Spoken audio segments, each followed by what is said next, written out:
12वां अध्याय। यीशु वो व्यक्ति नहीं था जो प्रथाओं का दास हो। उसने अपने पर्वतीय उपदेश में स्पष्ट कर दिया था कि परमेश्वर का मूल उद्देश्य व्यवस्था देते समय मनुष्य को उससे वंचित करना नहीं था। यहूदियों द्वारा व्यवस्था का अर्थ निर्धारण शाब्दिक था। उदाहरण के रूप में तो हत्या मत करना, इसका अर्थ वे लगाते थे कि किसी को प्रहार कर घात कर देना। परंतु यीशु ने कहा, यदि तुम्हारे मन में अपने भाई के प्रति घृणा है तो तुम बराबर के अपराधी हो। व्यवस्था का वास्तविक संबंध मनुष्य की भावनाओं से था, जिसके कारण मनुष्य के कृत्यों की उत्पत्ति होती थी। पाप की उत्पत्ति मन में होती है, जिससे मनुष्य का स्वभाव प्रकट होता है और उसके पश्चात उसके कार्य। परमेश्वर हमारे कार्यों के नियंत्रण में रुचि नहीं रखता। उसकी रुचि मनुष्य के मन में होती है, जहां से कार्यों की उत्पत्ति होती है। इस प्रकार के अर्थ निर्धारण के कारण उन लोगों में अभिमान था तथा आत्मिक घमंड विकसित हो गया था, और वे अपने आप को धर्मी मानते थे तथा अन्य सभी को वे पापी मानते थे और उनके प्रति हीन भावना दर्शाते थे। वे अपने वस्त्रों को भी इस प्रकार पकड़कर चलते थे कि कहीं ऐसा न हो कि वे आपस में छू जाएं और वे अशुद्ध हो जाएं। यीशु इस स्वभाव का आलोचक था। हम मत्ती के वृतांत में कुछ अत्यधिक कठोर शब्द देखेंगे। अब शब्द के बारे में उनकी व्याख्या देखिए। व्यवस्था के अनुसार उन्हें सबत पर बोझा नहीं उठाना था, इसलिए उन्हें बोझ उठाने की व्याख्या करना आवश्यक था। अब यदि आपका पैर नकली है तो आप सबत के दिन उसका प्रयोग नहीं कर सकते थे, क्योंकि वो बोझ उठाने में गिना जाता था। यदि आपका दांत नकली है तो सबत के दिन आप नकली दांत नहीं लगा सकते थे।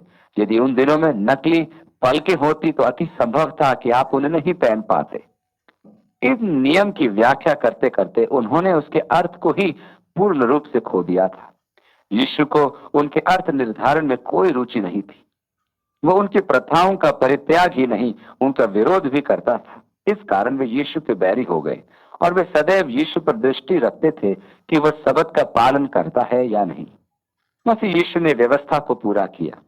आरंभिक कलीसिया में एक समस्या यह रही थी कि जब एक अन्य जाति जब यीशु को ग्रहण करता है, तब क्या उसे खतना करवा कर पहले यहूदी बनना है कि मूसा की व्यवस्था को पूरा किया जाए या नहीं।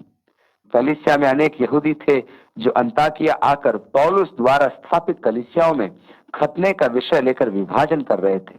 उनके अनुसार मूसा की व्यवस्था के अनुसार खतना किए बिन उद्धार प्राप्ति संभव नहीं थी। पौलुस और बरनबास कुछ ऐसे भाइयों के साथ यरूशलेम आए कि इस विषय में कोई नियम पारित किया जाए।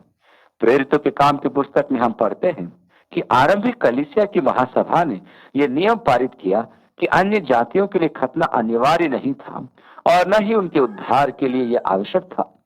परमेश्वर का आत्म व्यवस्था के अभाव में भी मनुष्य के मन में काम कर सकता है, इसलिए उन्हें यह निर्देश दिया गया था कि वे मूर्ति पूजा और अन्य बातों से दूर रहें। अन्य जातीय कलीसिया और व्यवस्था में संबंध स्थापित करने के समय सबत और सबत के नियम भी निर्धारित किए गए। इब्रानियों की पुस्तक में हमें यहां तक कहा गया है कि मसीह ही हमारा विश्राम है। सबत का अर्थ है विश्राम। परमेश्वर की पुस्तक इच्छा के अनुसार मनुष्य को सब कुछ छोड़कर पूरा दिन विश्राम करना था, और मनुष्य के लिए सप्ताह में एक दिन विश्राम अति आवश्यक भी होता है। अतः सप्त का दिन मनुष्य के लिए बनाया गया था। उस समय यीशु सप्त के दिन यीशु खेतों में से होकर जा रहा था और उसके चेलों को भूख लगी, सो वे बालें तोड़ तोड़ कर खाने लगे। फरीसियों ने यह देखकर उसे कहा, देख, तेरे चेले वो काम कर रहे हैं जो सप्त के दिन करना उचित नहीं। उसने उनसे कहा, क्या तुमने नहीं पढ़ा कि दाऊद ने जब वो और उसके साथी भूखे हुए थे तो क्या किया? वो क्यों कर परमेश्वर के घर में गया और भेंट की रोटियां खाई, जिन्हें खाना तो उसे और न उसके साथियों को था, पर केवल याजकों को उचित था। दाऊद जब शाऊल से बचकर भाग रहा था, तब वो परमेश्वर के मंडप में याजक के पास आया। दाऊद और उसके साथी भूखे थे, अतः उसने चढ़ावे की रोटियां लेकर अपने साथियों को दी। ये रोटियां केवल याजक ही खा सकते थे। ये दाऊद का ये कार्य व्यवस्था विरोधी था। निसंदेह परमेश्वर ने एक कानून बनाया था कि वे रोटियां केवल याजक खा सकते थे, परंतु यहाँ मानवीय आवश्यकता का प्रश्न आता है और मनुष्य के प्राण सुरक्षा के लिए परमेश्वर की व्यवस्था मूसा की व्यवस्था से भी बड़ी है। 5वीं आयत में पढ़ते हैं, या तुमने व्यवस्था में नहीं कहा कि याजक सब्त के दिन मंदिर में सब्त के दिन की विधि को तोड़ने पर भी निर्दोष ठहरते हैं? मैं अन्य दिनों की अपेक्षा रविवार को संभवतः सबसे अधिक काम करता हूँ। यदि सब्त पर काम न करने का प्रश्न है तो सबसे अधिक काम तो याजक करते थे। वे चढ़ावों का बोझ उठाते थे। छठी आयत, पर मैं तुमसे कहता हूँ कि यहाँ वो है जो मंदिर से भी बड़ा है। यदि याजक मंदिर में काम करके सब्त के दिन को तोड़ने के दोषी नहीं थे तो यीशु के शिष्यों को क्यों दोष दिया जाए? यदि तुम इसका अर्थ जानते कि मैं दया से प्रसन्न हूं, बलिदान से नहीं, तो तुम निर्दोष को दोषी न ठहराते। यीशु ने दूसरी बार इसका संदर्भ दिया, परमेश्वर को चढ़ावे जाने से उत्तम है दया दर्शाना। परमेश्वर ने शाऊल से कहा था कि वह अमालेकियों और उनके संपूर्ण संपदा को नाश कर दे, परंतु वह सबसे अच्छे पशुओं को बचा लाया था कि परमेश्वर को बलिदान चढ़ाए। शमूएल ने उससे छिड़कते हुए कहा कि आज्ञा मानना चढ़ावा चढ़ाने से उत्तम है। परमेश्वर उनके चढ़ावों से खिन्न हो चुका था, क्योंकि वे सोचने लगे थे कि कोई भी कुकर्म करके वे चढ़ावा चढ़ा देंगे और उन्हें क्षमा प्राप्त हो जाएगी। इसलिए प्रभु ने कहा, चढ़ावा चढ़ाने से उत्तम है दया दर्शाना। परमेश्वर ने कहा, मैं तुम्हारे चढ़ावों से दुखी हो गया हूँ, मैं तो उनकी गंध भी पसंद नहीं करता। तुम दया नहीं दर्शाते हो, वरन उसके लक्षण तक नहीं दर्शाते। आज्ञा मानना चढ़ावा चढ़ाने से उत्तम है। मैं चाहता हूं कि तुम दया दर्शाओ, परंतु तुम चढ़ावा लेकर आते हो। परमेश्वर ने कहा, वे मेरे लिए घृणित वस्तुएं हैं, मुझे तुम्हारे में दया देखना है, न कि चढ़ावे। यदि तुम ये समझ गए हो तो तुम यहाँ निर्दोष का न्याय नहीं करते। उसने ये नहीं कहा कि वे परमेश्वर की व्यवस्था के उल्लंघन के दोषी हैं। 8वीं आयत, मनुष्य का पुत्र तो सब्त के दिन का भी प्रभु है। इस प्रकार यीशु स्वयं को सबसे भी बड़ा दर्शाता है। निसंदेह वो हमारा सब्त अर्थात विश्राम है। हमने मसीह में प्रवेश कर लिया है, अर्थात विश्राम में प्रवेश। एक विश्वासी के लिए वो वास्तव में सब्त है। 9वीं आयत, वहां से चलकर वो उनके सभा के घर में आए और देखो, एक मनुष्य था जिसका हाथ सूखा हुआ था, और उन्होंने उस पर दोष लगाने के लिए उससे पूछा कि क्या सब्त के दिन चंगा करना उचित है? उनकी व्याख्या के अनुसार सब्त के दिन रोग उपचार वर्जित था। यदि कोई व्यक्ति दुर्घटनाग्रस्त हो जाता और उसका लहू बह रहा हो तो आप उस पर बंध बांध कर उसके जीवन की रक्षा कर सकते थे, परंतु उसका उपचार सब्त के दिन वर्जित था। उसके घावों पर पट्टियां बांधने के लिए आपको सब्त का दिन समाप्त होने तक प्रतीक्षा करनी होती थी कि उसके जीवन सुरक्षा के लिए आप कुछ भी कर पाते, परंतु उसका उपचार आप नहीं कर सकते थे। वे भली भांति जानते थे कि यीशु उस व्यक्ति की निश्चय ही सहायता करेगा, क्योंकि वो मनुष्य का दुख नहीं सह सकता था।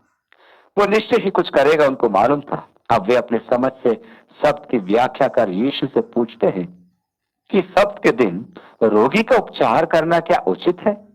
वे इस बात पर यीशु को फंसाना चाहते थे, क्योंकि रबी गमालियल की परिभाषा में ऐसा करना मना था। 11वीं आयत में उसने उनसे कहा, तुम में ऐसा कौन है जिसकी एक ही भेड़ हो और वह सब्त के दिन गड्ढे में गिर जाए तो वह उसे पकड़कर ना निकाले? यदि आप अपनी भेड़ को गड्ढे में से निकालते हैं तो आपने बोझ उठाया और यह सब्त का उल्लंघन हुआ, परंतु यह वर्जित नहीं था। यीशु ने कहा, भला मनुष्य का मूल्य भेड़ से कितना बढ़कर है? किसी पशु से मनुष्य क्या अधिक मूल्यवान नहीं कि सब्त के दिन उसकी सहायता की जाए? इसलिए सब्त के दिन भलाई करना उचित है। कोई नहीं कहेगा कि सब्त के दिन भलाई करना उचित नहीं है। 12वीं आयत, तब उसने उस मनुष्य से कहा, अपना हाथ बढ़ा। उसने बढ़ाया और वह फिर दूसरे हाथ की नाई अच्छा हो गया। तब फरीसियों ने बाहर जाकर उसके विरुद्ध सम्मति की कि उसे किस प्रकार नाश करें। वे अब अत्यधिक रोषपूर्ण हो गए थे, क्योंकि यीशु के कारण उनकी स्वांगपूर्ण धार्मिकता समाप्त हो रही थी।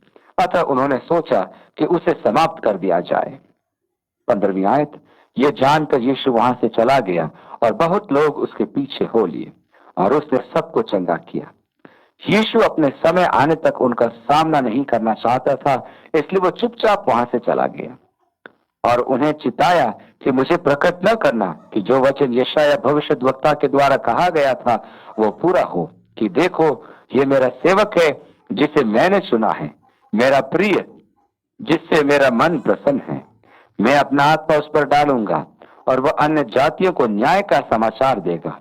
वह न झगड़ा करेगा और न धूम मचाएगा और न बाजारों में उसका शब्द सुनेगा। वह कुचले हुए सरकंडे को न तोड़ेगा और धुआं देती हुई बत्ती को न बुझाएगा, जब तक न्याय को प्रबल कर आए और अन्य जातियां उसके नाम पर आशा रखेंगी। यह यशाया की भविष्यवाणी है, जिसके अनुसार सुसमाचार अन्य जातियों में पहुंचाया गया। इज़राइल एक कुचला हुआ सरकंडा और धुआं देती हुई बत्ती थी। प्रभु उनका सामना नहीं करेगा, केवल वहां से चला जाएगा। वो कुचले हुए सरकंडे को नाश करने नहीं आया था, वो उनकी सेवा के लिए आया था जो उसकी शिक्षाओं को सुनते थे। 22वीं आयत। तब लोग एक अंधे गूंगे को, जिसमें दुष्टात्मा थी, उसके पास लाए और उसने उसे अच्छा किया और वह गूंगा बोलने और देखने लगा। इस पर सब लोग चकित होकर कहने लगे, ये क्या दाऊद की संतान का है? ये भविष्यवाणी का वचन था, क्योंकि परमेश्वर ने दाऊद को यह वचन दिया था कि मसीहा उसके वंश से आएगा, दाऊद की संतान अर्थात मसीहा। 24। परंतु फरीसियों ने यह सुनकर कहा, ये तो दुष्टात्माओं के सरदार शैतान की सहायता के बिना दुष्टात्माओं को नहीं निकाल सकता। उसने उनके मन की बात जानकर उनसे कहा, जिस किसी राज्य में फूट होती है वो उजड़ जाता है, और कोई नगर या घराना जिसमें फूट होती है बना न रहेगा। और यदि शैतान ही शैतान को निकाले तो वह अपना ही विरोधी हो गया है, फिर उसका राज्य क्यों कर बना रहेगा? उनके विचार के उपयुक्त यीशु का तार्किक उत्तर कि शैतान शैतान को बहिष्कार करके क्या अपना ही राज्य नाश करेगा? 27वीं आयत। भला यदि मैं शैतान की सहायता से दुष्टात्माओं को निकालता हूं तो तुम्हारे वंश किसकी सहायता से निकालते हैं? इसलिए वे ही तुम्हारा न्याय चुकाएंगे। पर यदि मैं परमेश्वर की आत्मा की सहायता से दुष्टात्मा को निकालता हूं तो परमेश्वर का राज्य तुम्हारे पास आ पहुंचा है। या क्यों कर कोई किसी बलवान के घर में घुसकर उसका माल लूट सकता है, जब तक कि पहले उस बलवंत को बांध न ले, और तब वो उसका घर लूट लेगा। जो मेरे साथ नहीं वो मेरे विरोध में है, और जो मेरे साथ नहीं बटोरता वो बिथराता है। यीशु का यह कथन फरीसियों के लिए था, क्योंकि वे कहते थे कि यीशु शैतान की सहायता से दुष्टात्मा निकालता था। उसने कहा कि वह बलवंत मनुष्य को बांध रहा था। यहाँ ध्यान देने योग्य बात यह है कि यीशु ने कोई तटस्थ विकल्प नहीं दिया। जो मेरे साथ नहीं है वो मेरे विरोध में है।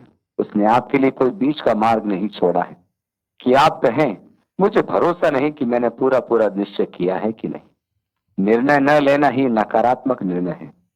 उसने स्पष्ट कहा, जो मेरे साथ नहीं वो मेरे विरोध में है। आपके पास तीसरा मार्ग नहीं है, या तो आप उसके साथ में होंगे या आप उसके विरोध में होंगे। अब चूंकि उन्होंने यीशु पर दोष लगाया था कि वह शैतान की सामर्थ से काम करता है, यीशु ने उन्हें पवित्र आत्मा की निंदा करने के विरुद्ध चेतावनी दी, क्योंकि उनका यह विचार अक्षम्य पाप का प्रमाण था। इसलिए मैं तुमसे कहता हूं कि मनुष्य का सब प्रकार का पाप और निंदा क्षमा की जाएगी, पर आत्मा की निंदा क्षमा न की जाएगी। जो कोई मनुष्य के पुत्र के विरोध में कोई बात कहेगा उसका यह अपराध क्षमा किया जाएगा, परंतु जो कोई पवित्र आत्मा के विरोध में कुछ कहेगा उसका अपराध न तो इस लोक में और न परलोक में क्षमा किया जाएगा। सत्य तो यह है कि वे अपने जीवन में किए जाने वाले पवित्र आत्मा के कार्यों का इनकार करते थे। यीशु ने कहा, जब पवित्र आत्मा आएगा तो अपनी नहीं मेरी गवाही देगा। वह पाप के विषय संसार को धार्मिकता और पाप के न्याय का सबक सिखाएगा, क्योंकि वे मुझ में विश्वास नहीं रखते। पवित्र आत्मा का कार्य है कि वह पापी मनुष्य को कायल करे। वह मनुष्य को उसके पाप का और मसीह यीशु का बोध कराता है। परमेश्वर ने आपकी क्षमा के लिए एक ही प्रावधान किया है। आपके पाप और दोषों का एक ही निवारण है, और वह परमेश्वर के इकलौते पुत्र के द्वारा ही संभव है। परमेश्वर का आत्मा हमें प्रवेश करके इस सत्य की गवाही देता है कि पापों की क्षमा के लिए परमेश्वर के पुत्र मसीह यीशु को अपना उद्धारकर्ता एवं प्रभु ग्रहण किया जाए। अब यदि आप अपने मन में पवित्र आत्मा के उस कार्य को इनकार करते हैं जिसके द्वारा वह आप पर मसीह यीशु को प्रकट करता है और पाप का बोध कराता है, तो आपको क्षमा प्राप्त नहीं हो सकती है, क्योंकि परमेश्वर ने मनुष्य के उद्धार के लिए अन्य कोई प्रावधान नहीं किया। प्रेरितों के काम उसके 4 अध्याय में पतरस ने कहा, और किसी दूसरे के द्वारा उद्धार नहीं, क्योंकि स्वर्ग के नीचे मनुष्यों में और कोई दूसरा नाम नहीं दिया गया जिसके द्वारा हम उद्धार पा सके। अतः यदि आप परमेश्वर के पुत्र की मृत्यु द्वारा पापों की क्षमा के प्रावधान का परित्याग करते हैं, तो आप परमेश्वर के पास कोई विकल्प नहीं छोड़ते हैं। आपको न तो इस संसार में और न ही आने वाले संसार में क्षमा प्राप्त होगी, क्योंकि परमेश्वर ने पाप क्षमा का एक ही प्रावधान किया है। आपके मन में पवित्र आत्मा इस सत्य की गवाही देता है। पवित्र आत्मा की इस गवाही को स्वीकार न करना या उसका इनकार करना पवित्र आत्मा की निंदा है। यदि आप मसीह यीशु के विरुद्ध इस अवस्था में उन्नति करते हैं, तो आपको इस तथ्य का तार्किक प्रतिवाद खोजना होगा कि यीशु दाऊद का पुत्र है और मसीहा है। विवाद रहित प्रमाण है कि यीशु वास्तव में वही है जो उसने अपने विषय में कहा। उसके नाम और उसके जीवन के सामर्थ्य के द्वारा आपके सामने एक ऐसा तथ्य है जिसका आप इनकार नहीं कर सकते। फरीसियों ने यीशु का ऐसा इनकार किया था, इसलिए वे एक ऐसे स्थान पर थे जहां से लौट आना उनके वश में नहीं था, क्योंकि वे देखते हुए भी यीशु को स्वीकार करने के लिए तैयार नहीं थे और कहते थे कि वह शैतान की सहायता से कार्य करता है। ऐसी परिस्थिति में मनुष्य प्रत्यक्ष प्रमाणों को झूठी व्याख्या देता है और मनुष्य उस स्थान पर आ जाता है जिसका वर्णन यूहन्ना के 12वें अध्याय में हम देखते हैं। फरीसियों की यही स्थिति थी, इसलिए वे विश्वास नहीं कर पाए। ऐसी स्थिति में मनुष्य के लिए मन परिवर्तन कठिन हो जाता है। फिर वह विश्वास नहीं करता, वह बहुत दूर निकल चुका होता है। उनमें सुधार लाना कठिन था। इसी कारण उन्होंने यीशु के विषय कहा कि वह शैतान की सहायता से काम करता है। उनके सामने प्रत्यक्ष प्रमाण था कि वह मनुष्य बोलता है और देखता है, तो वे क्या करते? उन्हें कोई तर्क तो खोजना था, अतः उन्होंने ऐसा कहा। अब यीशु 33वीं आयत में आगे कहता है, यदि पेड़ को अच्छा कहो तो उसके फल को भी अच्छा कहो, या पेड़ को निकम्मा कहो तो उसके फल को भी निकम्मा कहो, क्योंकि पेड़ फल ही से पहचाना जाता है। हे सांप के बच्चों, तुम बुरे होकर क्यों कर अच्छी बातें कह सकते हो? क्योंकि जो मन में भरा है वही मुंह पर आता है। भला मनुष्य मन के भले भंडार से भली बातें निकालता है और बुरा मनुष्य बुरे भंडार से बुरी बातें निकालता है। और मैं तुमसे कहता हूं कि जो जो निकली बातें मनुष्य कहेंगे, न्याय के दिन हर एक बात का लेखा देंगे, क्योंकि तू अपनी बातों के कारण निर्दोष और अपनी बातों के कारण ही दोषी ठहराया जाएगा। इस पर कितने शास्त्री और फरीसियों ने उससे कहा, हे गुरु, हम तुझसे एक चिन्ह देखना चाहते हैं। उन्होंने अभी प्रत्यक्ष प्रमाण देखकर स्वीकार न किया। उन्होंने उस व्यक्ति को भी देखा जिसकी भुजा यीशु ने ठीक की थी, परंतु उनकी समझ देखिए कि वे अब भी यीशु से मसीहा होने का चिन्ह मांग रहे हैं। उसने उत्तर दिया, इस युग के बुरे और व्यभिचारी लोग चिन्ह ढूंढते हैं, परंतु यूनुस भविष्यद्वक्ता के चिन्ह को छोड़ कोई और चिन्ह उनको न दिया जाएगा। यूनुस 3 रात दिन जल जंतु के पेट में रहा, वैसे ही मनुष्य का पुत्र 3 रात दिन पृथ्वी के भीतर रहेगा। निनवे के लोग न्याय के दिन इस युग के लोगों के साथ उठकर उन्हें दोषी ठहराएंगे, क्योंकि उन्होंने यूनुस का प्रचार सुनकर मन फिराया, और देखो यहाँ वह है जो यूनुस से भी बड़ा है। फरीसियों को दिए गए इस उत्तर में वह बाइबल के 3 तथ्यों की पुष्टि करता है। 3 तथ्यों को उच्च श्रेणी के आलोचक स्वीकार नहीं करते, क्योंकि वे ये मानते हैं कि बाइबल के किसी भाग को स्वीकार करना और किस भाग को स्वीकार नहीं करना उनका सुरक्षित सर्वाधिकार है। इनकी आलोचना के विषय में से एक है योना की कहानी। जैसा मैं कह चुका हूं कि योना के साथ इनकी समस्या मछली द्वारा उसका निगला जाना नहीं है। उनकी समस्या है परमेश्वर के बारे में उनकी धारणा। यदि परमेश्वर के विषय में उनकी धारणा सही है तो वे जान लेंगे कि परमेश्वर के लिए कुछ भी असंभव नहीं है। मनुष्य की आधारभूत समस्या है परमेश्वर के विषय में उसका दृष्टिकोण। इसका कारण है कि मनुष्य अपना परमेश्वर बनाता है। कहने का अर्थ यह है कि जैसा वह चाहता है परमेश्वर वैसा ही करे। अनेक व्यक्तियों को परमेश्वर के प्रकटीकरण से समस्या है, क्योंकि परमेश्वर के प्रकटीकरण के कुछ पक्ष उनकी अपनी विचारधाराओं से मेल नहीं खाते। उदाहरण, वे कैसा न्याय करेंगे, वे जगत का संचालन कैसे करेंगे, वे मनुष्य की रचना कैसे करेंगे, वे स्वतंत्र इच्छा का प्रयोग कैसे करेंगे, वे चयन कैसे करेंगे आदि। वे परमेश्वर के उस प्रत्येक कार्य को कैसे करेंगे जो उसने आज तक किए हैं। यही कारण है कि वे परमेश्वर के प्रकाशन को स्वीकार नहीं करते। वे अपनी उपासना करना चाहते हैं। जैसा कि हम देख चुके हैं, मनुष्य के मन पर 2 ही बोझ हैं, एक यह कि परमेश्वर की इच्छा पूरी करना और दूसरा स्वयं की इच्छा को पूरी करना। यीशु ने 11वें अध्याय में कहा था, मेरा जुआ सहज है और मेरा बोझ हल्का है। उसका बोझ क्या था? परमेश्वर की इच्छा को पूरी करना। आपका बोझ क्या है? अपनी इच्छा को पूरी करना। बोझ बहुत अधिक है। यीशु ने कहा, हे बोझ से दबे और थके मांदे लोगों, मेरे पास आओ, मैं तुम्हें विश्राम दूंगा। दाऊद ने ध्यान दिया कि मनुष्य ने किस प्रकार अपने देवता बना लिए थे। उसने कहा, उसने लकड़ी के टुकड़ों को तराश कर दिया। आपने अनेक देवी देवताओं को देखा होगा जो सोने और चांदी के भी होंगे। लोग उनके सामने धूप जलाते हैं और झुकते हैं तथा उनकी उपासना करते हैं। दाऊद ने उन्हें देखकर कहा, उनकी आंखें हैं पर वे देख नहीं सकते, उनके कान हैं पर वे सुन नहीं सकते, उनके पैर है परंतु वे चल नहीं सकते, उनके मुंह है परंतु वे बोल नहीं सकते। दाऊद ने ध्यान से देखा कि मनुष्य ने देवताओं को अपने ही रूप में सृजा। आपके आंख, नाक, कान, मुंह और हाथ पैर हैं, इसलिए आपने उनको ये सब बनाकर लगा दिए, परंतु वे किसी काम के नहीं। कहने का अर्थ यह है कि वे मनुष्य से कम है। दाऊद ने एक और बात पर ध्यान दिया कि अपने देवी देवताओं को बनाने वाले मनुष्य उनके सदृश होते हैं। यदि आपका देवता गूंगा है तो आप भी गूंगे हैं। यदि आपका देवता बहरा है तो आप भी परमेश्वर के सुनने में बहरे हैं। आप परमेश्वर की वाणी नहीं सुनते, आप उसके कामों को नहीं देखते, आप परमेश्वर की उपस्थिति का बोध नहीं कर पाते। आप निर्बोध देवता की उपासना करते करते स्वयं निर्बोध हो जाते हैं। अब कोई यह कहे, मैंने परमेश्वर को नहीं देखा, इसका कारण है कि मैं निर्बोध हो चुका हूं, क्योंकि मैं निर्बोध देवता की उपासना करता हूं। यह एक गंभीर श्राप है कि मनुष्य अपने देवता के स्वरूप में हो गया है। और यदि मनुष्य सच्चे परमेश्वर के स्वरूप हो जाता है तो वह एक महान आशीष का कारण होता है। प्रियो, अब हम परमेश्वर के संतान हैं। अभी तो प्रकट नहीं कि हम क्या होंगे, परंतु हम ये जानते हैं कि जब वो प्रकट होगा तो हम उसके सदृश होंगे। क्यों?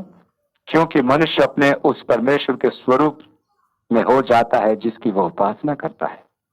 हम तो अनावृत चेहरे लेकर प्रभु की महिमा को निहारते हैं और उसी के जैसे धीरे धीरे अंश अंश करके महिमा से महिमा में बदलते जाते हैं। यदि हम वास्तव में यीशु की उपासना करते हैं तो हम दिन ब दिन पवित्र आत्मा की मदद से यीशु के समान होते जाते हैं। यहाँ यीशु योना की कहानी को सत्य सिद्ध करता है। मुख्य विषय वही है कि परमेश्वर के विषय आपका दृष्टिकोण क्या है।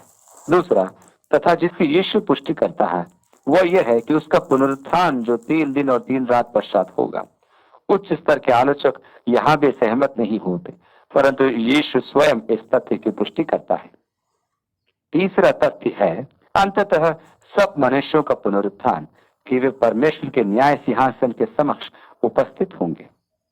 क्या छोटा क्या बड़ा, चाहे वे किसी भी युग में रहे हों, सब जन सिंहासन के सामने उपस्थित होंगे, कोई नहीं बचेगा। 41वीं आयत, निनवे के लोग न्याय के दिन इस युग के लोगों के साथ उठकर उन्हें दोषी ठहराएंगे। इसी महान दिन का उल्लेख दानियल अपनी पुस्तक के अध्याय 12 में करता है, उसकी 2री आयत में। और जो भूमि के नीचे सोए रहेंगे उनमें से बहुत से लोग जाग उठेंगे, कितने तो सदा के जीवन के लिए और कितने अपनी नाम धराई और सदा तक अत्यंत घिनौने ठहरने के लिए। और प्रकाशित वाक्य में तो यूहन्ना इस पुनरुत्थान का अत्यधिक सजीव वर्णन करता है। फिर मैं एक बड़ा श्वेत सिंहासन और उसको जो उस पर बैठा हुआ है देखा, जिसके सामने से पृथ्वी और आकाश भाग गए और उनके लिए जगह नहीं मिली। फिर मैंने छोटे बड़े सब मरे हुओं को सिंहासन के सामने खड़े हुए देखा और पुस्तकें खोली गई। और फिर एक और पुस्तक खोली गई, अर्थात जीवन की पुस्तक। और जैसे उन पुस्तकों में लिखा हुआ था उनके कामों के अनुसार मरे हुओं का न्याय किया गया। और समुद्र ने उन मरे हुओं को जो उसमें थे दे दिया, और मृत्यु और अधोलोक ने उन मरे हुओं को जो उनमें थे दे दिया, और उनमें से हरेक के कामों के अनुसार उनका न्याय किया गया। अतः न्याय का दिन, पुनरुत्थान, यीशु पुनः इस तथ्य की पुष्टि करता है कि वे निनवे के लोग इस पीढ़ी के साथ पुनर्जीवित होंगे और इनको दोषी ठहराएंगे, क्योंकि इन्होंने योना का प्रचार सुनकर पश्चाताप किया था, परंतु इस पीढ़ी के लोगों ने नहीं। योना के मन में कटुता थी, उसके मन में घृणा भरी थी। तो उन लोगों से प्रेम नहीं रखता था जिनमें प्रचार करने उसे भेजा गया था।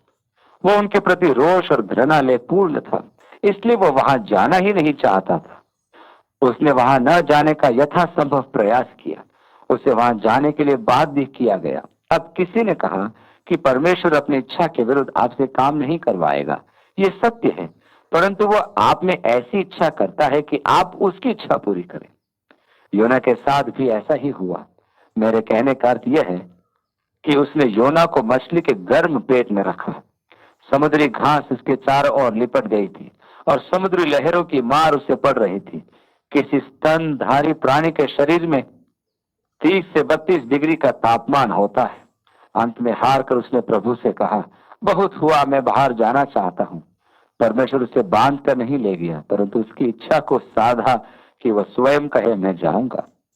ये ठीक वैसी ही प्रक्रिया है जैसे कि एक बच्चे के साथ होती है। जब उसका पिता उसे 2 या 3 बार बैठने के लिए कहे, परंतु वो बैठने से इनकार करे और उसे उसकी कमर पकड़कर उसका पिता बैठा दे, तो उसका मन यही कहेगा, मैं बाहर से बैठा हुआ दिख रहा हूं, परंतु अंदर ही अंदर मैं खड़ा हूं। वो मन से अब भी तैयार नहीं था, इसलिए उसने रूख प्रचार किया कि 40 दिन पश्चात विनाश आ पड़ेगा। राजा ने तुरंत ही उपवास का आह्वान किया। उसने स्वयं टाट ओढ़ी और राख डाली। उन्होंने प्रार्थना की कि परमेश्वर से दया की याचना कौन कर सकता है। उन्होंने हृदय से पश्चाताप किया। एक चमत्कार। और यहाँ ये लोग जिनके पास यीशु प्रेम और अनुकंपा से पूर्ण होकर आया था, उन्होंने उसका त्याग किया। निसंदेह निनवे के लोग उन पर दोष लगाएंगे, क्योंकि उन्होंने तो योना के संदेश पर विश्वास करके पश्चाताप किया, परंतु ये लोग तो मसीहा का ही त्याग करते हैं। 42वीं आयत। दक्षिण की रानी न्याय के दिन इस युग के लोगों के साथ उठकर उन्हें दोषी ठहराएगी, क्योंकि वह सुलेमान का ज्ञान सुनने के लिए पृथ्वी की छोर से आई, और देखो यहाँ वह है जो सुलेमान से भी बड़ा है। मसीह यीशु को त्यागने का कोई बहाना नहीं है, क्योंकि आपके निवारण का वह परमेश्वरीय प्रावधान है। और यदि आप उसका त्याग करते हैं तो प्रत्येक पीढ़ी के लोग जी उठने के दिन न्याय में आपको दोषी ठहराएंगे। अब दुष्टात्मा से छुटकारे के बारे में यीशु के वचन। जब अशुद्ध आत्मा मनुष्य में से निकल जाती है तो सूखी जगहों में विश्राम ढूंढती फिरती है और पाती नहीं। तब कहती है कि मैं अपने उसी घर में जहां से निकली थी लौट जाऊंगी, और आकर उसे सूना, झाड़ा बुहारा और सजा सजाया पाती है। तब वह जाकर अपने से और बुरी 7 आत्माओं को अपने साथ ले आती है, और वे उसमें बैठकर वहां वास करती हैं, और उस मनुष्य की पिछली दशा पहले से भी बुरी हो जाती है। इस युग के बुरे लोगों की दशा भी ऐसी ही होगी। यहाँ यीशु के कहने का अर्थ यह है कि यदि हम केवल दुष्टात्मा का बहिष्कार करने की मनोकामना करते हैं तो हम वास्तव में उसको हानि पहुंचाते हैं, क्योंकि यदि वह रिक्त स्थान खाली पड़ा रहा तो वह दुष्टात्मा अपने साथ 7 और बुरी आत्माओं को लेकर आएगी और उस व्यक्ति की दशा बहुत बुरी हो जाएगी। अतः आप उस व्यक्ति की सहायता नहीं वरन हानि कर रहे हैं। मैं दुष्टात्माओं को निकाले जाने में विश्वास करता हूँ। मेरी समझ में अंधकार को दूर करने का एक ही उपाय है कि हम प्रकाश उत्पन्न कर दें, इसकी अपेक्षा कि हम अंधकार पर प्रहार करें, चीखें और पुकारें और इस प्रकार उसे निकालने का प्रयास करें। आपको तो केवल प्रकाश का बटन दबाना है और अंधकार दूर हो जाएगा। अंधकार और प्रकाश का सहवास नहीं हो सकता। जब मसीह यीशु किसी के जीवन में प्रवेश करता है, अर्थात उसके मन और जीवन उसे अपना लेते हैं, तो उस महाशक्ति के सामने से अंधकार की समस्त शक्तियां दूर भाग जाती हैं और मनुष्य उद्धार पाता है। अब उसे उन दुष्टात्मा के लौट आने का भय नहीं होता। इसलिए सर्वोत्तम विधि तो यह है कि आप मनुष्य को यीशु की ज्योति प्रदान करें। दूसरे शब्दों में उन्हें यीशु दे दें, जिससे कि उनका मन और जीवन उसके द्वारा और उसके प्रेम के द्वारा भर दिया जाए और उसके प्रताप से अंधकार की शक्तियां अपने आप ही भाग जाएंगी।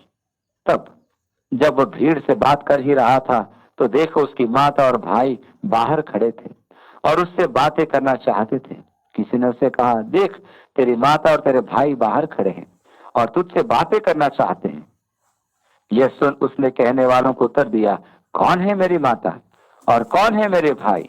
और अपने चेलों की ओर अपना हाथ बढ़ाकर कहा, देखो मेरी माता और मेरे भाई ये हैं, क्योंकि जो कोई मेरे स्वर्गीय पिता की इच्छा पर चले वही मेरा भाई और बहन और माता है। वे जो मरियम की उपासना में विश्वास रखते हैं यहाँ परेशानी का सामना करेंगे, क्योंकि यीशु ने स्पष्ट कह दिया था, कौन है मेरी माता? संपूर्ण पवित्र शास्त्र में कहीं एक बिंदु भी तो नहीं है जो हमें मरियम के द्वारा स्वर्ग के राज्य में प्रवेश करने का मार्ग बताती है या मसीह यीशु से अनुग्रह प्राप्ति का परामर्श देती है। यीशु ने केवल यही कहा था कि मेरे जो कुछ पिता से मांगोगे उसे मैं दूंगा। उसने ये कभी नहीं कहा कि जो कुछ तुम मरियम से मांगोगे मैं करूंगा, क्योंकि पुत्र होने के कारण उसकी आज्ञा का पालन करना है। उसने यह भी तो नहीं कहा कि मेरे पास काम बहुत है, इसलिए तुम अपनी याचनाएं मरियम को दे दो और जिसे वो मेरे पास भेजेगी उसे मैं पूरा करूंगा। कौन है मेरे भाई?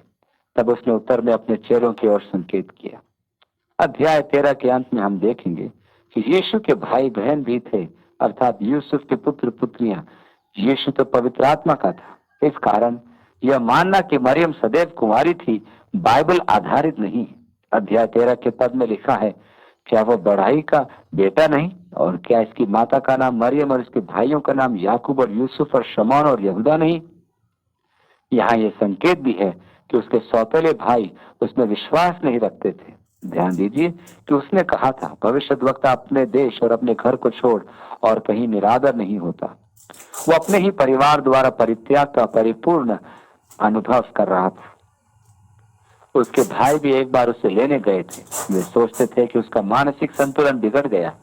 ऐसे लक्षणों में आता है मनुष्य का स्वयं से बातें करना, जिसे मनोवैज्ञानिक भाषा में स्किज़ोफ्रेनिया कहते हैं, अर्थात जिसका मानसिक संतुलन खंडित हो गया हो।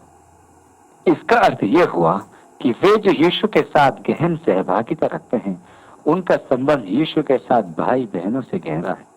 मसीह के परिवार में आपके संबंध अपने परिवारों के संबंध से घनिष्ठ होते हैं। आप में से अनेक होंगे जिनके परिवार परमेश्वर के परिवार के सदस्य ना हो, और मसीह के कारण आपको अपने परिवार में यातना सहन करनी होती होगी। परंतु सत्य तो यह है कि आप अपने सगे संबंधियों की अपेक्षा अब एक ऐसे नए परिवार में हैं जिसके संबंध कहीं अधिक घनिष्ठ एवं महान हैं, और इनके बंध टूटते नहीं। इसलिए यीशु ने अपने अविश्वासी भाइयों के कारण यह उत्तर दिया, कौन है मेरे भाई? इस विश्वासी को देखो। जो भी परमेश्वर की इच्छा की पूर्ति करता है वही मेरी माता है, वही मेरा भाई है, वही मेरी बहन है। यीशु के नाम में आमीन।